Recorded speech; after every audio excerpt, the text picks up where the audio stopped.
Hello and welcome to the E-BARQ webinar. Now, today I'm coming to you from Edgecliff in Sydney, so you'll have to excuse the city noises outside. There's a, I don't know, garbage truck or something, and also in Edgecliff I'm sitting right underneath the train line. So every now and then a train is going to go over, so I apologise if you can't hear me well from time to time, but I'll try and be aware of that. I also have my trusty blue microphone, so hopefully the sound won't be too bad.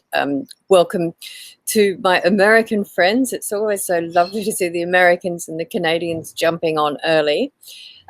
Susan's just come in from her horses.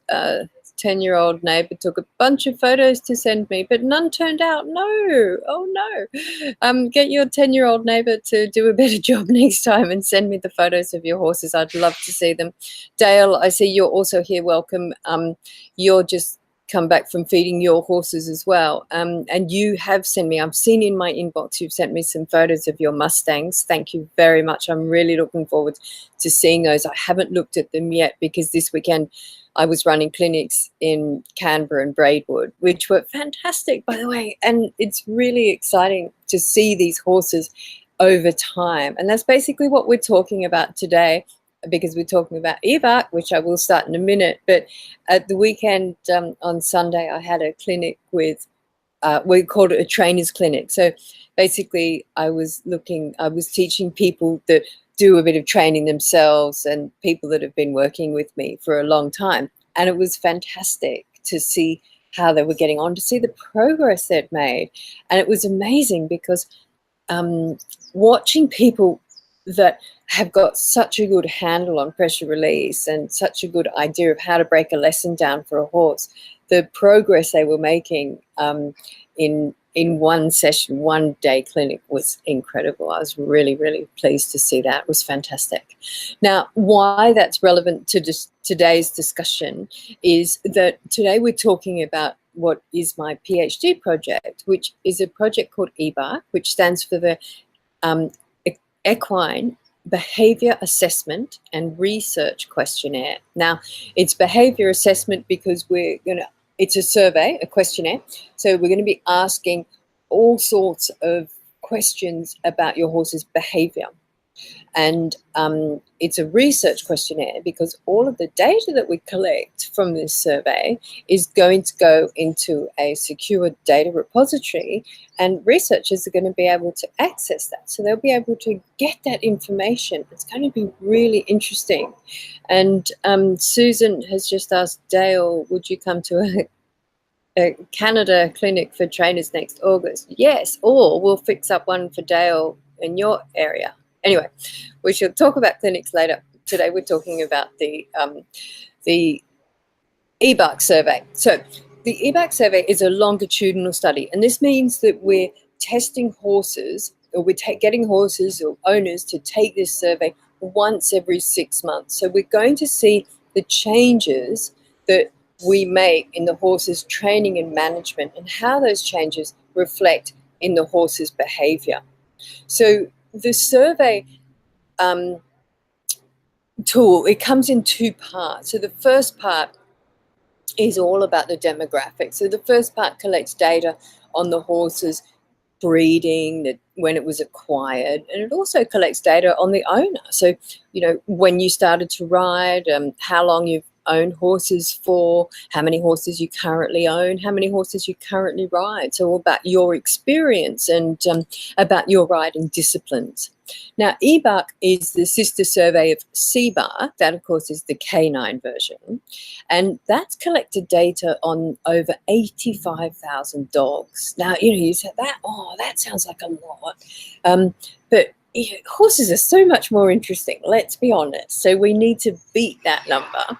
And I'm sure we will. And it's also been used in more than 70 studies. Now, they've found out some really interesting things. Looking at the information they've collected with C-BARQ, they've really found out some interesting things. One of them that we were looking at recently was the fact that, how we we always say with dogs, if your dog is aggressive, a male aggressive dog, you get it neutered, and it will be less aggressive.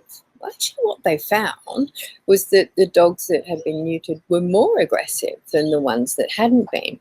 And so that is really interesting. And a lot of things, I think, with horses that we think are true aren't necessarily true. It's just that we've never really looked at them. For example, does it make a horse easier to ride or less likely to bark if we lunge it for 20 minutes before we ride it? Does it make it behave better under saddle if we do that? We don't know, because we've never tested it. Some people might think it does. Some people think, oh, maybe that gets the edge off the horse, or maybe that calms the horse down. Other people might say, no, actually that just makes the horse more fit, so next time you'll have to lunge the horse for longer. Does doing liberty work make the horse better in other areas of your horsemanship? So does doing liberty work improve your under saddle work? Again, we don't know. We've never looked at it. So the idea with E-BARQ is to have a lot of questions. We're going to ask a lot of questions and see how they fit together, so that researchers can come in later, and maybe you'd like to know the difference between, let's say, thoroughbred horses. Let's say, does racing a horse make it more likely to have stopping problems later? Like, if a horse is raced, do you think that affects how it stops for the rest of its riding career after it comes off the track? And you've got an off-the-track horse, you retrain it for riding. Is it always going to be more difficult to stop than another horse? And of course, you can't compare how an off-the-track thoroughbred stops to how, a Shetland pony stops or a Clydesdale stops. So you want to compare like with like. So you would take the data from E-BARQ, and you could look at the off-the-track horses that have actually raced. You could look at the off-the-track horses that prepared to race and didn't race. And then you could look at the thoroughbred horses that never raced and never prepared to race. And you could see later in life, were those horses still easy or difficult to stop? Is it a thing about thoroughbred horses that make them easy or difficult to stop? Or is it some basic training that they have right at the beginning of their racing career that makes them easy or difficult to stop later in life? And we can all speculate on these things. And let's be honest, we do speculate on these things a lot. But we don't really have any hard data. And that's what E-BARQ is about. So after we've got that demographic data, that stays with you. So let's say you've got 6 horses. You do the demographic data, and we know all about that for each horse. And then we move into the management, training, and behaviour questions. Now, these questions you can do every 6 months. So this is when we find out the really interesting stuff, because we find out then, let's say management. Now, in management, we're going to look at the housing. We're going to look at how often the horse is ridden and how often the horse is trained. We're going to look at the sort of tack that you use. And that will change over time, won't it? So when you come back, because you can do the survey every 6 months. Every 6 months you come back, and we're going to see changes in the tack that you use and in the management that you have with that horse. Then we're going to look at the training. So that'll be the discipline you're training in, whether or not the horse is ridden by beginners, whether you have lessons, or whether you train your own horse, if the horse is trained by a professional, the discipline that the professional is training. All of those sorts of things, the activities you do with the horse, the lessons you have, or whether you take the horse out and about, to go to clinics like I had at the weekend, all of those sorts of things. And finally, we're going to take a really in-depth look at the horse's behaviour. So what are those everyday behaviours that the horse does? Does the horse, how responsive is the horse under saddle? How responsive is the horse to leg or to rein cues? How responsive, some horses aren't ridden. So how responsive is your horse when you're leading it on the ground? How responsive generally to ground work is your horse? And what's the difference between its ridden and ground behaviours? What behaviours, are there in there that are really good? What behaviours, aren't so good? Are there behaviours in there that, aren't as good. And we'll give you a scale to answer these things. So, does your horse kick? And it might be, never kicks, it sometimes kicks in certain situations, and there'll be a scale. So what happens when you come back in 6 months' time and take this again, your management will have changed. So perhaps you've changed riding discipline. That might be quite interesting. You come around to the behaviour questions and you might find, oh, look at that, my horse no longer pins its ears when I ask for canter, or things will have changed. The behaviour of the horse will have changed, and you'll be able to monitor that. Now, I'm going to talk a little bit more about how you'll be able to monitor that, because that's sort of what E-BARQ is all about. I just want to talk to you first of all and just explain to you how E-BARQ came about and how we came up with the questions. So we started earlier. Well, we actually started many years ago. E-BARQ was first conceived, the idea was conceived back in 2012 under a group of researchers at Sydney University that began this and started sort of putting surveys and things together and having a really good think about how this was going to work. I then took over as my project for my PhD project at the beginning of last year. So I'm 18 months, 19 months into that now. So we did run an E-BARQ 1.0 and we had a lot of questions. And so we got 1,300 responses to that survey, which was a good number. That gave us a really good idea of, where the problems were, what questions we needed to ask. And what we did was we did something called a factor analysis on that, which groups the questions together. And that enabled us to lessen the number of questions we needed to ask you. I know horse people love talking about their horses, and it was amazing for me to see how keen people were to take the survey. We had, with the E-BARQ 1.0, we had 41 demographic questions. So those are all the questions asking about the horse's breed and about your riding experience.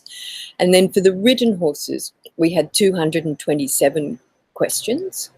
And for the unridden horses, and of course that will change. If you have a young horse that hasn't yet been put under saddle, you'll be sent to the unridden survey. And then next time you come back, your horse might then be under saddle, you'll be sent to the ridden survey. So it just depends whether your horse has been ridden in the last 6 months or not, depending on which set of questions you get sent. Basically, they're the same questions, but there are more ridden questions than unridden questions because we're asking about the horse's responsiveness under saddle and those sorts of things. So we get a few extra. So we had total questions there. We had 268 for the ridden questions. That includes demographic. And for the whole survey, for the unridden horse, we had 218. That's still a lot of questions. And we came up with a number of factors. What a factor is sort of questions that group together. And because the survey is so wide, we decided that it was easier to break it down into 3 different sections. The first one was what we called a personality thing. So those were personality factors with things like, how shy the horse was from man-made objects. Does it shy away from man-made objects? How secure the horse feels in familiar environments? How reactive the horse is to non-equine animals, so cows and things like that. How compliant the horse is with unfamiliar human care interventions, so things like the vet. How defensive the horse is to other equines, and how insecure the horse is in a challenging environment, maybe how agitated the horse gets. So those are sort of what we called personality factors. We had 26 of those, so questions that grouped together that fitted into that sort of personality thing. Then we had equitation factors. We came up with 16 different factors, so 16 different groups of questions.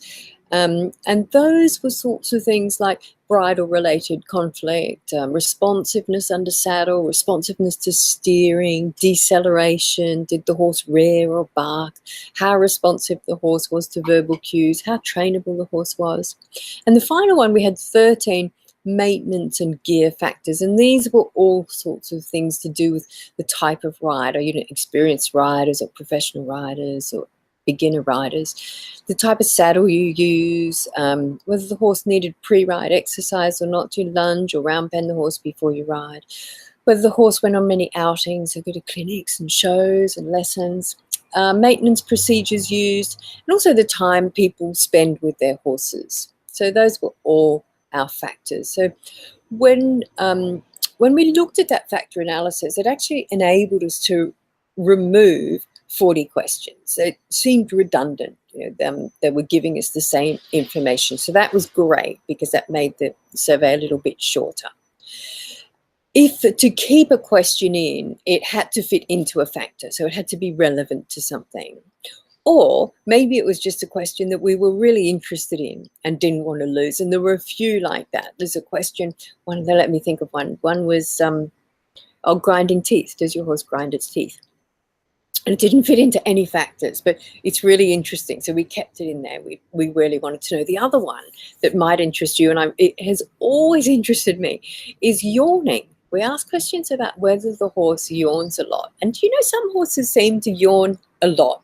Like some horses yawn before you work them. Some horses yawn during work. Some horses yawn after work. I've always thought stallions yawn more than other horses, but I'm not sure if that's just because I own so many stallions. And people say it's because they're stressed. People say it's because they're relaxing. People say it's because they're tired. People say it's because they're happy. Nobody knows. Everyone has an idea, but nobody knows. So we kept the yawning question in because it'd be really interesting to see. And we can look, in a few years' time, we can look and say, okay, let's have a look at those horses that yawn. What else do they have in common? What's that correlate with, Is it perhaps the more stressed horses, or is it a sign that the horse is being relieved of stress? Who knows? But E-BARQ will tell us. So there were 48 questions like that. So basically there were 88 questions that failed the factor analysis. 40 we removed and 48 we retained regardless, because we're a bit like that. We like to have lots of answers about our horses. So that was what we did. And we also added a few questions. Having done all these questions, 268 questions, I think, for the ridden horse, we put in the E-BARQ 1.0 an open text feedback box. And we said, thank you so much for answering all these questions about your horse. Is there anything you'd like to add? Or do you have any feedback about the survey? Basically, we put the box there thinking people are going to write, oh my goodness, this survey is so long. I'm never going to do this again. Nobody wrote that. Thank you. The feedback was actually really beautiful, because having answered all these questions, the one thing that people did was give us more information on their horse. Unbelievable, absolutely unbelievable. Some people wrote reams of information. And I think the best thing about that for me, reading that, was how obvious it was how much people love their horses. It was incredible, the love that people have for their horses. And the feedback was overwhelmingly positive. We had a couple of people sort of said, you don't have a question about this, or you're missing a question about that, or you didn't have my breed in. So that was all really easy to deal with, because we've added all those questions that we needed. We've also added the biggest thing was that we didn't have were veterinary related issues. So there were a lot of people, horses with Cushing's or laminitis or colic prone horses, and there wasn't a question about that. So we've added a nice big matrix about that so we can get all of that information in. But otherwise, people were amazing. They were just telling us more about their horses. And a lot of people said, I really enjoyed doing the survey. And what doing the survey showed me was how fantastic my horse is. And that was actually really lovely for me to read that. These people had sat there and they'd answered all these questions about their horse, and it had just reminded them of how much they love their horse and how fabulous their horse is, and what more could you want? So E-BARQ 2.0 is going to be released on the 18th of December this year, which is very exciting. Now, it's going to be a little shorter. So I'm going to tell you the number of questions you'll have to answer. There's 48 demographic questions. There's 175 written and 129 non-ridden. So the total survey, if your horse is currently under saddle or has been ridden in the last 6 months, there'll be 223 questions. And if your horse is not yet under saddle or hasn't been ridden in the last 6 months, there'll be 177 questions. And that will get you, if you do the E-BARQ survey, that will get you an E-BARQ dashboard, and you'll be given access to the E-BARQ hub. So let's have a little think about a little discussion about what the E-BARQ hub is. We want to collect data on horses, and it's going to be, E-BARQ will be useful for different groups of people. It's not going to be used in the same way for everybody. So basically, we feel that there are sort of 4 different groups of people that are going to use E-BARQ. And those are the academics, which I talked about earlier. So researchers and things that want to find out information about horses. They can look that up, and they can look up the data that we've collected with E-BARQ, and they can look for similarities or differences in their horses. Oh, I'm using the wrong microphone. Let me try that. Okay, I hope that improves my sound. Has it been bad? Would somebody tell me? How has the sound been, Susan? Anyway, somebody tell me. I hope it's all right. I've just changed microphone because I just noticed that I wasn't using the right microphone. Anyway, the next group of people are going to be the professionals. So vets and behaviourists, I think, will find E-BARQ very useful. So they can get their clients to do an E-BARQ, and then they can see changes over time. The next group of people are practitioners. Now, that's people like coaches, riding instructors, horse trainers, those sorts of people, even farriers and other horse professionals, like other horse practitioners. And the final group is the enthusiast group, which covers most of us, you know. And a lot of you will fit into a number of those groups. You know, I myself fit into the academic group, and the professional group and the practitioner group. I fit into all 4 groups, actually, and a lot of you will. And so what that means, basically, is it's going to appeal even more to you, and I'll discuss why now. The biggest group out of those 4, of course, is the enthusiast group.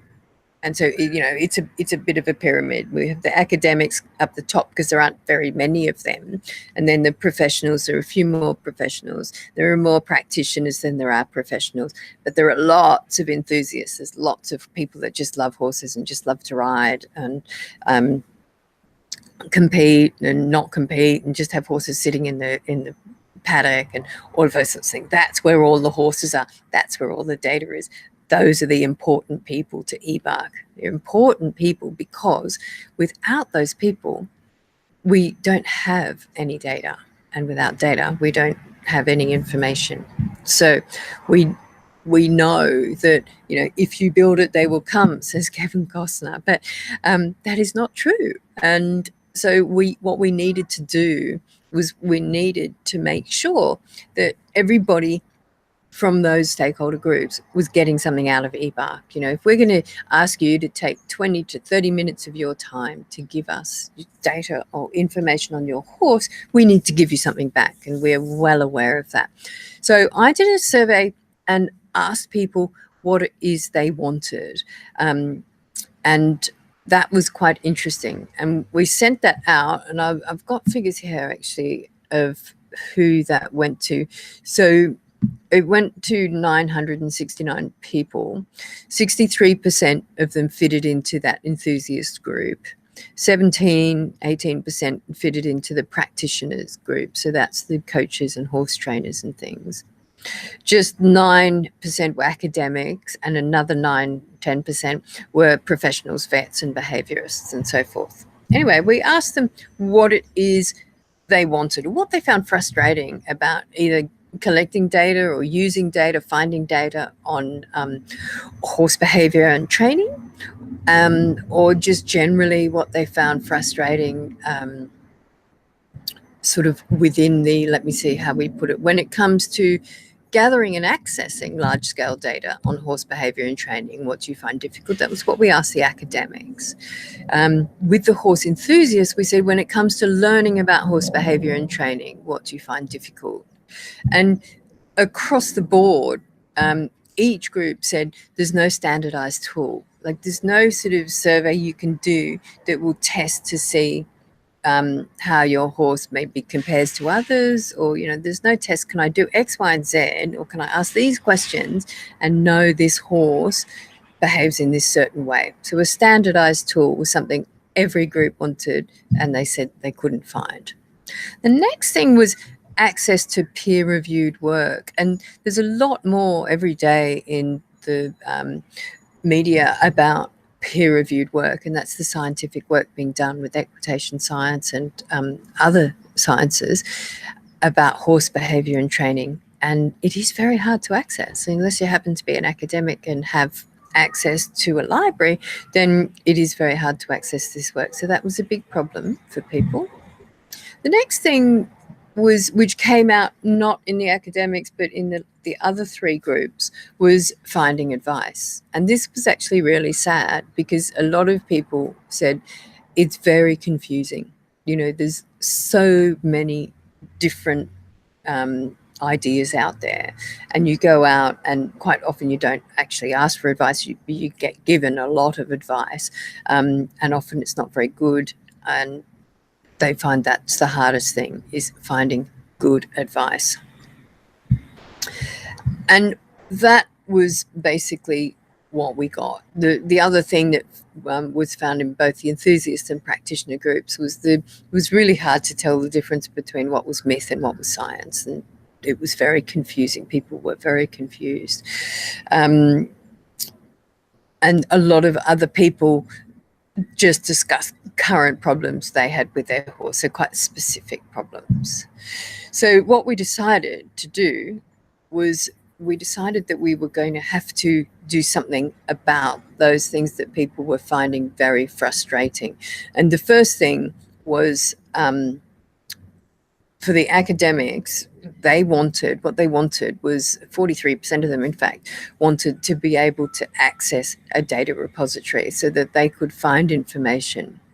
And another 43% of them wanted a standardized behavioral assessment tool. That was something that came through with a lot of other groups as well, but the academics especially, they wanted those two things. The professionals were very interested in the data repository as well. They also wanted, 30% of them said that they wanted somewhere to find out information about behaviour and temperament, so probably breed related perhaps. And another 20% said they'd like somewhere where they could compare one client's horse with another client's horse. So this might be a behaviourist, you know, who comes across, you know, an off-the-track, 10-year-old off-the-track thoroughbred that's maybe been off the track for 6 months or something, and it would like to see how that compares to other 10-year-old off-the-track thoroughbreds that have been off the track for 6 months. And that would be interesting to know. The practitioners wanted somewhere where they and or their clients could keep more regular records. So the E-BARQ is only running once every 6 months, and they wanted somewhere where they could keep daily records or weekly records of the horse's behaviour and training. They also wanted somewhere where they could compare their horse or their client's horse with another horse's behaviour. So, you know, the chestnut Arab mare, how does that chestnut Arab mare compare to this chestnut Arab mare? Those sorts of things. And then they also were interested in recording their horse's behaviour every 6 months, but that was the least likely thing that they were interested in, which is basically the E-BARQ tool. The enthusiasts were also mostly interested in having a something where they could keep really regular records, so daily or weekly records of their horse's training and behaviour. And we want, 35% of them said that was what they most wanted. 25% of them said they wanted somewhere where they could compare their horse's behaviour with others, and less than 10% were interested in what would be the main E-BARQ tool. So that sort of happened exactly the way we thought it would. So less than 10% said they'd like somewhere where they can record their horse's behaviour every 6 months. Whereas with the academics, 43% said they wanted that. So this is what we expected. So the enthusiasts are less likely to be interested in giving that data to us, and that's the data that we're after. So we had to make it more appealing to the enthusiasts, because we're very interested in their data, and they were equally keen to get some sort of logbook where they could keep their horses, keep records of their horses daily or weekly or monthly, whatever they like, really, some sort of logbook, and that ability to compare their horse with other horses. And those two things came across as very important for both the enthusiasts, the biggest group, the 67% of people that we surveyed, and also with the practitioners, which was the next largest group. So we're actually doing both of those things. The comparing your horse's behavior to others. What's going to happen when you do your E-BARQ, which is the 20 to 30 minutes once every 6 months? At the end of your E-BARQ, we're going to give you a little graph. Now, the graph will show you where your horse ranks in 14 different categories. And I'm just going to read you the categories quickly. Trainability, rideability, boldness, handling compliance, working compliance, easy to stop, forward going, human social confidence, non-human social confidence, novel object confidence, touch sensitivity, easy to load, independence, and repetitive behaviors.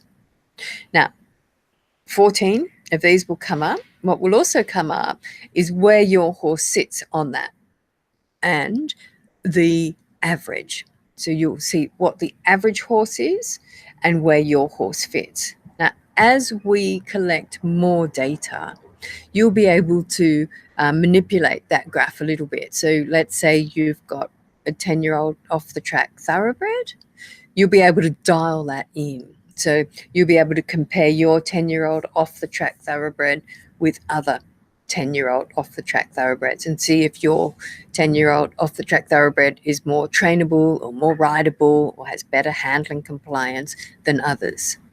You'll also be able to see how your horse changes over time. So you might have scored on trainability when you take your E-BARQ on the 18th of December, which I know you're going to do. You might score, let's say, 6.5 on trainability. You might come back 6 months later, take another E-BARQ and score 7.2. You go, wow, my horse has become more trainable. And then you can work out why that is, because you'll have record of all these things you've been doing with your horse, and it's ended up making your horse more trainable or more rideable or bolder or better at handling, easier to stop, all these really important features, and you'll be able to see that difference in your horse. So you'll be able to compare your horse over time. You'll be able to compare your horse with other horses. There's an aeroplane going over. I don't know how loud that is for you. So that was the comparing horses feature. The other feature that people were really interested in was the one where they could keep regular daily or weekly or monthly records of their horse's training and behavior. And we're calling this the horse's logbook, and it will enable you to do just that. So this is a mobile app. You can use it on your phone. You can have your horse's logbook there.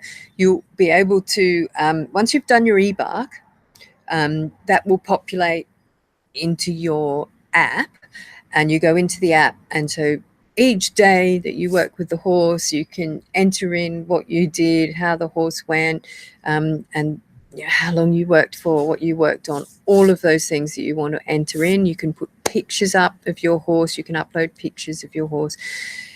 And you can keep all your veterinary records there. You can keep any appointment you might have if the horse has got an appointment with the farrier. All of that information can be kept in your horse's logbook right there on your E-BARQ dashboard and accessible on your mobile phone. The next thing that people had a real problem with was access to peer-reviewed material. Now, this is a difficult area because not all that much is open access. And so what we are looking at doing is having a library of information within the Equitation Science, the International Society for Equitation Science, having a library of information there that E-BARQ users can access. And we're working on that now, and we're hoping to have that ready for you when you come in December and do your first E-BARQ. So basically, in December, when you come and do your first E-BARQ, you'll be able to log in to the E-BARQ hub.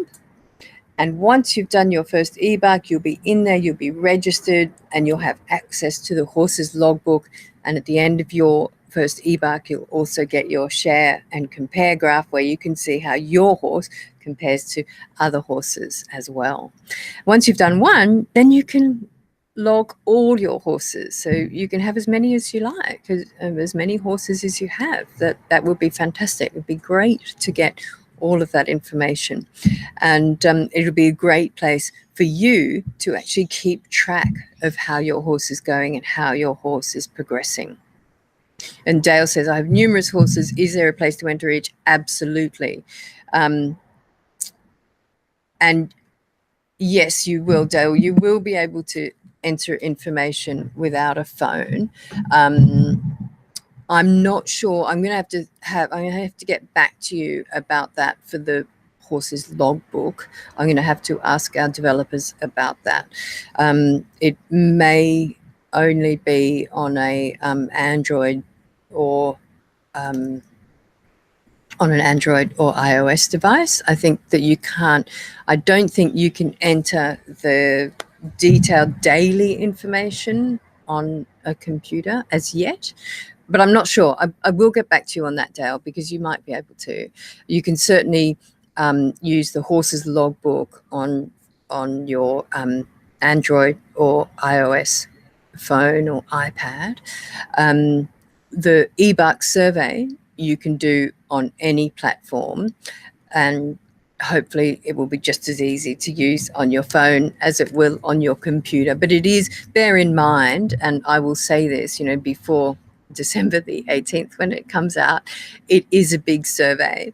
I would advise you to get a cup of coffee and sit down at your computer if you possibly can, because it's just a more comfortable place to do it. And you can then go straight into your horse's logbook and load pictures up of your horse and get the whole hub looking beautiful and ready to go. And Susan goes, wow, this is amazing. You did the E-BARQ version 1, good girl. But had no idea where it was going. Well, yeah, it went down so well, like it was so popular. But then when we looked at it, we thought it's great, and people will happily do that once, but we need to get people really enthusiastic about it. We need a reason for them to come back. And the beauty of the horse's logbook, which I think is really going to appeal to people, it's really going to appeal to the users, which means we'll get lots of people into E-BARQ and getting involved with E-BARQ and really helping horses.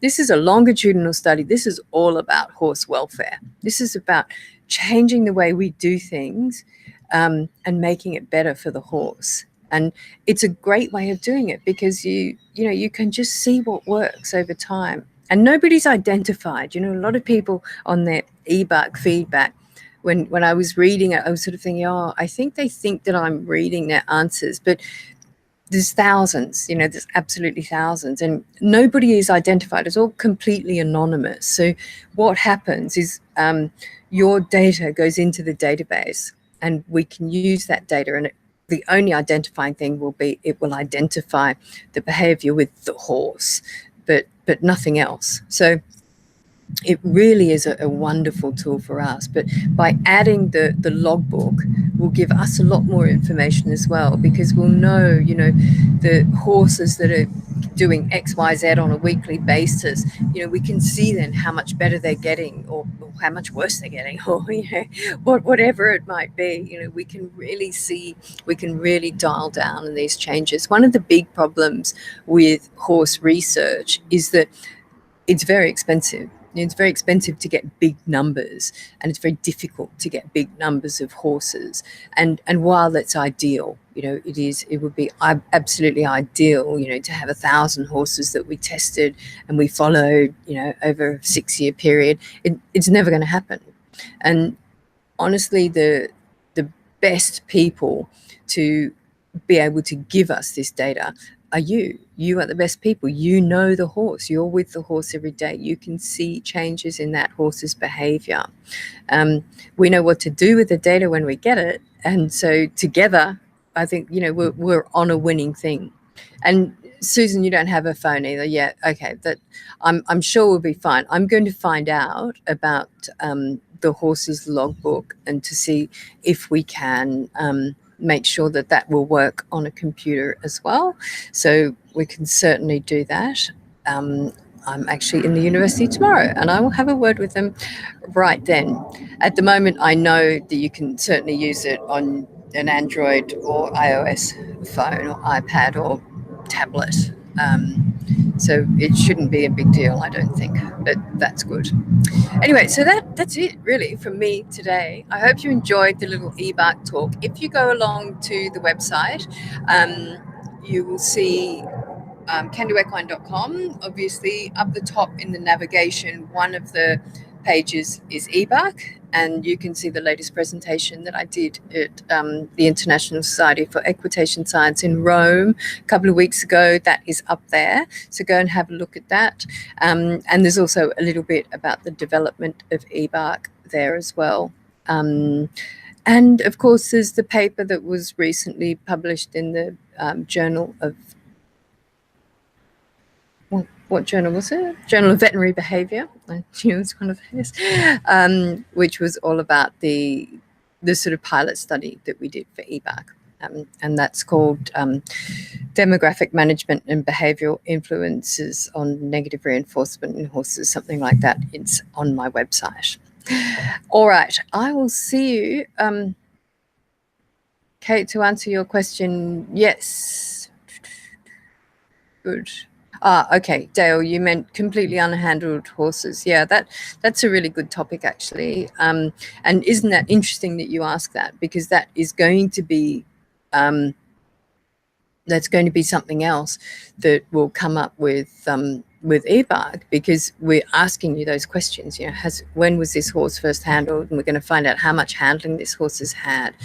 And so I don't have anything, I don't think, that's directly related to completely unhandled horses.